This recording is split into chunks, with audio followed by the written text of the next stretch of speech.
जय Shri Ram. Mission depression free Bharat में मैं राशि आप सभी का फिर से हार्दिक स्वागत करती हूँ। दोस्तों, आज मैंने एक टॉपिक लिया है जिसमें मैं ये डिस्कस करने वाली हूँ कि अगर हम किसी भी रिलेशनशिप में हैं, चाहे वो हमारे हस्बैंड हैं, चाहे वो हमारे बॉयफ्रेंड हैं, चाहे वो हमारी गर्लफ्रेंड है, अगर किसी भी रिश्ते में सामने वाला व्यक्ति यानी हमारा पार्टनर हमारी इज्जत नहीं करता, यानी हमारी डिसरेस्पेक्ट करता है, हमारी वैल्यू नहीं करता है, तो ऐसी स्थिति में हमें क्या करना चाहिए? ठीक है, सबसे पहले तो ये समझो कि जो तुम्हारी बेइज्जती करे वो तुम्हारे प्यार के लायक नहीं होता है, क्योंकि जो कोई भी व्यक्ति हमारी इंसल्ट कर रहा है, हमारी बेइज्जती कर रहा है, वो हमारे प्यार के सीरियसली हमारे प्यार के लायक बिल्कुल भी नहीं होता। देखो क्या होता है ना कि जीवन में ना कई बार हम ऐसे रिश्ते बना लेते हैं जहां सामने वाला व्यक्ति ना हमारे प्यार, हमारी भावनाओं और हमारे समय की कोई कोई वैल्यू नहीं करता, और हम उसके इस व्यवहार को निरंतर और लगातार सहन करते रहते हैं, क्योंकि क्योंकि कहीं ना कहीं ना हम उस व्यक्ति से ना प्यार, एक तो हम उससे प्यार करते हैं और दूसरा हमारे मन में ना ये होता है कि हम उस रिश्ते को बनाए रखना चाहते हैं, हम उस रिश्ते को संभालना चाहते हैं, हम उस रिश्ते को बचाना चाहते हैं, और हम सोचते हैं कि शायद अगर मैंने इसका विरोध किया तो ये व्यक्ति मुझसे नाराज हो जाएगा और फिर मुझे छोड़कर चला जाएगा और फिर मैं अकेली रह जाऊंगी या मैं अकेला रह जाऊंगा। तो उसे खोने का ये डर हमें अंदर ही अंदर कमजोर बना देता है। तो आज इस वीडियो के माध्यम से हम अपने इसी डर का सामना करेंगे कि ये जो डर हमारे अंदर होता है हम इसका सामना करेंगे और अपने आत्मसम्मान की रक्षा के लिए, अपनी सेल्फ रेस्पेक्ट के लिए हम कदम उठाएंगे। ठीक है, तो देखिए, सबसे पहले समझते हैं कि जो व्यक्ति आपकी डिसरेस्पेक्ट करता है उसे अपनी जिंदगी तक पहुंचने ही मत दो, उसे अपनी जिंदगी तक मत पहुंचने दो। ठीक है, क्योंकि एक बात बहुत अच्छी तरीके से समझ लो, अच्छी तरीके से अंडरस्टैंड कर लो कि जो तुम्हारी समझ लो कि जो तुम्हारी जो मौजूदगी है, हमारी मौजूदगी या तुम्हारी मौजूदगी किसी का हक नहीं है, ये कोई किसी का अधिकार थोड़ी है, किसी का हक थोड़ी ना है, ये सिर्फ एक वैल्यूएबल सर्विस है, वैल्यूएबल सुविधा है। तुम्हारा समय, तुम्हारी ऊर्जा, तुम्हारी अटेंशन, तुम्हारी प्यारी बातें, तुम्हारी वफादारी, तुम्हारी लॉयल्टी, तुम्हारी केयरिंग, जो तुम केयर करते हो अपने पार्टनर की, वो तुम्हारा केयर, तुम्हारा प्यार, ये सब हर किसी के लिए नहीं होती, हर किसी के लिए नहीं होती भाई। ये कोई सार्वजनिक भंडारे में मिलने वाली आलू पूरी या हलवा थोड़ी है। सार्वजनिक भंडारे में आलू पूरी और हलवा थोड़ी ना है। तुम्हारी मौजूदगी, तुम्हारा प्यार, तुम्हारी अटेंशन, तुम्हारा टाइम, तुम्हारी एनर्जी, कि कोई भी आया और उसे देते चले जाएंगे हम।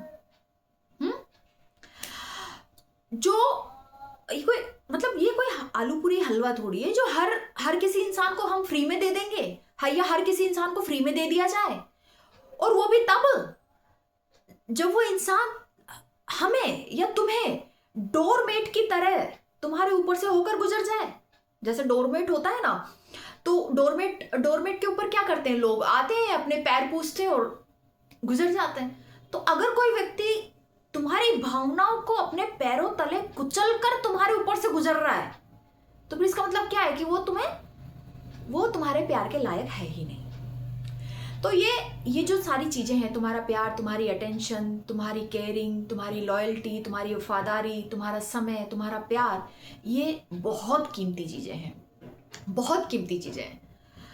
और जिस पल कोई तुम्हारी डिसरेस्पेक्ट करता है, तुम्हारी इंसल्ट करता है, या फिर तुम्हें बार बार इग्नोर करता है, तुम्हें बार बार किसी न किसी तरीके से तुमको नीचा दिखाता है, वो व्यक्ति दरअसल वो व्यक्ति ना वो व्यक्ति खुद ये साबित कर देता है कि अब वह तुम्हारी जिंदगी में एक और भी पल ठहरने के लायक नहीं है।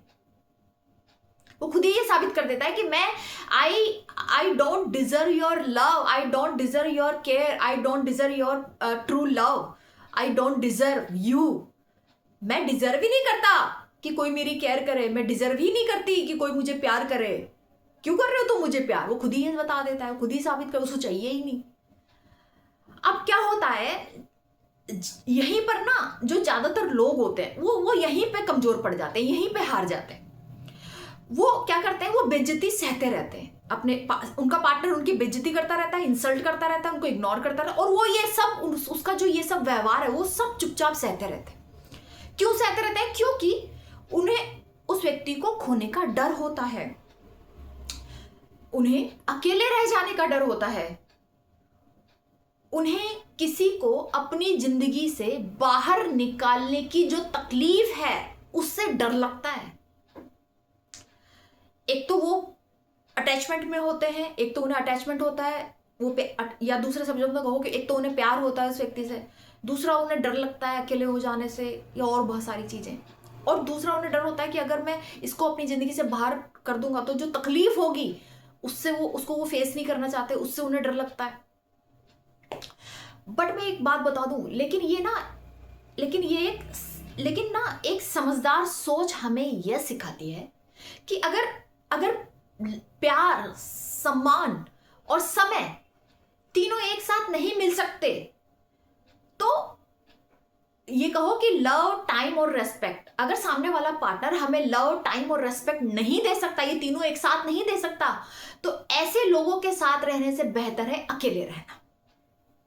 जो लोग तुम्हारी कीमत ही नहीं समझते, जो लोग तुम्हारे प्यार की वैल्यू ही नहीं समझते, जो तुम्हारी भावनाओं की कद्र ही नहीं करते, उनके साथ रहकर दुखी होते रहने से तो 100 गुना, लाख गुना बेहतर है अकेले रहकर खुश हो जाना, अकेले रहकर अपनी जिंदगी में मस्त रहना, खाना पीना, घूमना फिरना, ऐश करना। जब तुम किसी को भी जब तुम किसी को अपनी जिंदगी, किसी का अपनी जिंदगी में आना बंद कर देते हो, अलाउ नहीं करते हो उसको कि वो आपकी जिंदगी में जब मर्जी आए आ जाए और जब मर्जी आए चला जाए, जब तुम बंद कर देते हो उसका आना, अपनी जिंदगी में उसको आना बंद कर देते हो, तो तब तुम छोटे नहीं बनते हो, तुम बल्कि समझदार बनते हो। इससे तुम छोटे नहीं हो जाते हो, इससे तुम कमजोर नहीं हो जाते हो, बल्कि तुम एक समझदार इंसान बन जाते हो। दरअसल तुम ये दिखाते हो कि तुम्हारी दुनिया के अपने कुछ नियम कानून हैं, तुम्हारी अपनी कुछ सीमाएं हैं, तुम्हारी अपनी कुछ बाउंड्रीज हैं, और जो कोई व्यक्ति इन नियमों को, इन कानूनों को और सीमाओं को तोड़ता है या तोड़ेगा, उसे बिना रुके किसी शोर के, बिना किसी ड्रामेबाजी के, बिना सफाई दिए चुपचाप बाहर कर दिया जाता है, चुपचाप बाहर कर दिया जाएगा। तो ये एक ठंडा रिस्पॉन्स है जो बहुत सोच समझ कर किया गया है, और ये जरूरी भी है, क्योंकि जिस इंसान ने तुम्हारी इंसल्ट की, जिस इंसान ने तुम्हें इग्नोर किया, जिस इंसान ने तुम्हें नीचा दिखाया, दरअसल वो व्यक्ति वो तुम्हारी हदें परख रहा था, वो ये देखना चाहता था कि तुम कितनी दूर तक जा सकते हो, यानी तुम किस हद तक अपना अपमान झेल सकते हो, किस हद तक तुम अपनी डिसरेस्पेक्ट बर्दाश्त कर सकते हो। ठीक है, और जब तुम उसे पूरी तरह से अपनी जिंदगी से हटा देते हो ना, डिलीट कर देते हो, जब पूरी तरीके से उसे अपनी जिंदगी से आउट कर देते हो, डिलीट कर देते हो, हटा देते हो, अपनी जिंदगी से निकाल देते हो, तब उसे यह एहसास होता है कि तुम एक ऐसे व्यक्ति नहीं हो जो जानबूझकर गलत करने वालों को बार बार मौका देते हो। उसको समझ में आता है कि तुम एक ऐसे व्यक्ति नहीं हो जो बार बार उसको मौका दोगे, वो भी उन गलतियों के लिए जो वो जानबूझकर कर रहा है, दोहरा रहा है अपनी गलतियों को, अपने बिहेवियर पैटर्न को दोहरा रहा है। उसने एक बार आपके साथ गलत किया, आपने उसको टोका, समझाया, माफ कर दिया, लेकिन वो फिर उसी पैटर्न को दोहरा रहा है। आपने फिर टोका, फिर समझाया, माफ कर दिया, पर वो फिर उसी पैटर्न को दोहरा रहा है। तो अब जब तुम उसे आउट कर देते हो ना, तब उसको ये समझ में आता है कि तुम जानबूझकर गलत करने वालों को बार बार मौका नहीं दोगे या नहीं देते हो। कमी से कीमत बढ़ती है। जब तुम हर गलत व्यवहार को माफ कर देते हो, हर गलत बर्ताव को नजरअंदाज कर देते हो अपने पार्टनर की, तो सामने वाले की नजरों में तुम्हारी कोई कीमत नहीं रहती है। तुम्हारे बार बार माफ कर देने की इस अच्छाई को तुम्हारा पार्टनर तुम्हारी कमजोरी समझने की भूल कर बैठता है, और मन ही मन उसे यह विश्वास होता है कि चाहे वह तुम्हारे साथ किसी भी तरह से व्यवहार करे, परंतु तुम कभी भी उसे कुछ नहीं बोलोगे और हमेशा उसे माफ कर दोगे और कभी भी उसे छोड़कर नहीं जाओगे। क्यों? क्योंकि तुमने पहले भी ऐसा ही किया है। पहले भी उसने तुम्हारी डिसरेस्पेक्ट करी थी और तुम नाराज हुए, उसने माफी मांगी और तुमने उसको माफ कर दिया, और फिर उसने दोबारा तुम्हारी डिसरेस्पेक्ट करी, उसने माफी मांगी, तुमने माफ कर दिया, दोबारा फिर तुमने माफ कर दिया, और तीसरी बार भी उसने ऐसे किया, या समटाइम्स उसने ऐसा ही किया और तुमने बार बार उसको माफ किया। तो उसको कहीं ना कहीं सबकॉन्शियसली ये लगता है कि वो बार बार तुम्हारे साथ ऐसा करेगा और तुम बार बार उसको माफ कर दोगे। क्यों? क्योंकि तुम पहले भी कर देते थे। तुमने पहले भी उसको उसकी गलतियों के लिए नजरअंदाज किया है, उसकी गलतियों को नजरअंदाज किया है, तुमने पहले भी उसको कई बार माफ किया है।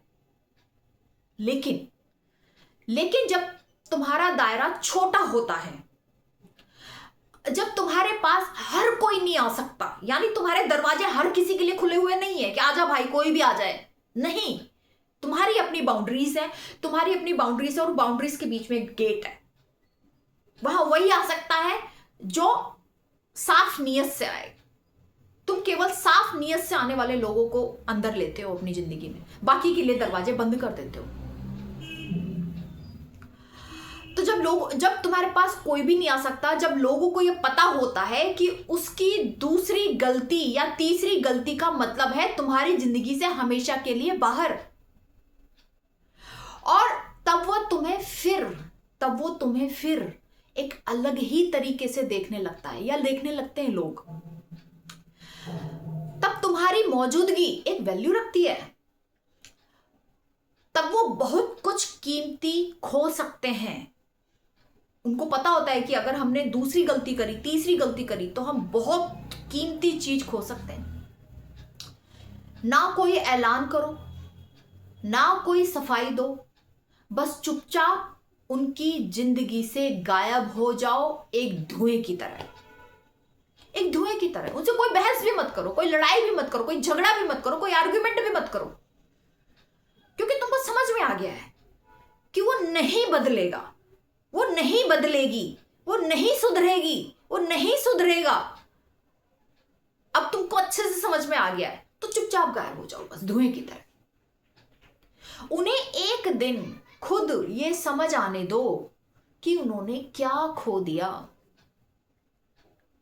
उन्हें सोचने का मौका तो दो कि जिस सिचुएशन में उन्होंने तुम्हारी डिसरेस्पेक्ट करी, जिस सिचुएशन में उन्होंने जो एक्शन लिया जिसकी वजह से तुम हर्ट हुए, क्या उस सिचुएशन में उस एक्शन की जगह क्या कोई दूसरा तरीका ढूंढा जा सकता था?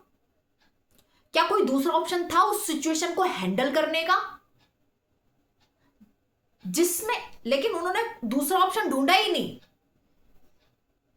उन्होंने बस बिना सोचे समझे और बिना ये विचारे कि उसके इस क्रिया से, उसके इस एक्शन से, उसके इस बिहेव से आपको कितनी तकलीफ होगी और आप कितना नेगेटिव फील करोगे, आप कितना सफर करोगे, आपको कितना हर्ट होगा, बिना ये सोचे समझे बस उन्होंने वो चीज कर डाली। और अब तुम्हारी गैर मौजूदगी, तुम्हारी एब्सेंस और तुम्हारी कमी उन्हें ये सबक सिखाएगी जो तुम्हारे शब्द उसे कभी भी नहीं सिखा पाए। अब से पहले न जाने कितनी बार उसने तुम्हारी डिसरेस्पेक्ट करी, तुमने हर बार समझाया, तुमने हर बार बहस की, तुमने हर बार लड़ाई की, और उसने हर बार ये वादा किया कि वो दोबारा ऐसा नहीं करेगा, पर उसने फिर दोबारा वैसा किया। तो आप थक गए बोल बोल कर, समझा समझा कर, उसको नहीं समझ में आ रहा है, तो अब आप उससे बोलना छोड़ दो। अब आप उसको समझाना छोड़ दो, सीधा चुपचाप उसकी जिंदगी से गायब हो जाओ, उसको डिलीट कर दो, अपनी जिंदगी से हटा दो। तुम्हारी खामोशी उसे अब वो सिखाएगी जो तुम्हारे शब्द नहीं उसे सिखा पाए। अपनी शांति और अपने आत्मसम्मान की रक्षा करो, अपनी सेल्फ रेस्पेक्ट की रक्षा करो, क्योंकि तुम्हारे मन की शांति उस व्यक्ति से ज्यादा महत्वपूर्ण है। क्योंकि जब तक तुम उसके साथ रिश्ते में थे तब भी तो तुम सुखी नहीं थे, तब भी तो तुम खुश नहीं थे। तो अब क्या हो जाएगा अगर वो तुम्हारी जिंदगी में नहीं रहेगा तो, या नहीं रहेगी तो क्या फर्क पड़ जाएगा? कोई भी व्यक्ति रिश्ते में आता ही क्यों है? वो आता ही इसलिए है क्योंकि वो खुशी चाहता है, वो प्यार चाहता है, वो सम्मान चाहता है, वो हैप्पीनेस चाहता है। लेकिन अब उस रिश्ते में ना तो खुशी मिल रही है, ना प्यार मिल रहा है, ना सम्मान मिल रहा है, ना हैप्पीनेस मिल रहा है, तो क्या करोगे ऐसे रिश्ते का? क्या अचार डालोगे? ऐसे रिश्तों का क्या अचार डालोगे? छोड़ो ऐसे रिश्तों को, या छोड़ दो ऐसे व्यक्ति को जो तुम्हारे प्यार की वैल्यू ही नहीं करता। तुम कब तक उसके साथ उलझे रहोगे और खुद को हर्ट करते रहोगे? और रही बात डिटैच होने की, थोड़ा सा समय लगता है, बस डिटैच हो जाओगे। ठीक है, तो आज के लिए इतना ही। जय श्री राम।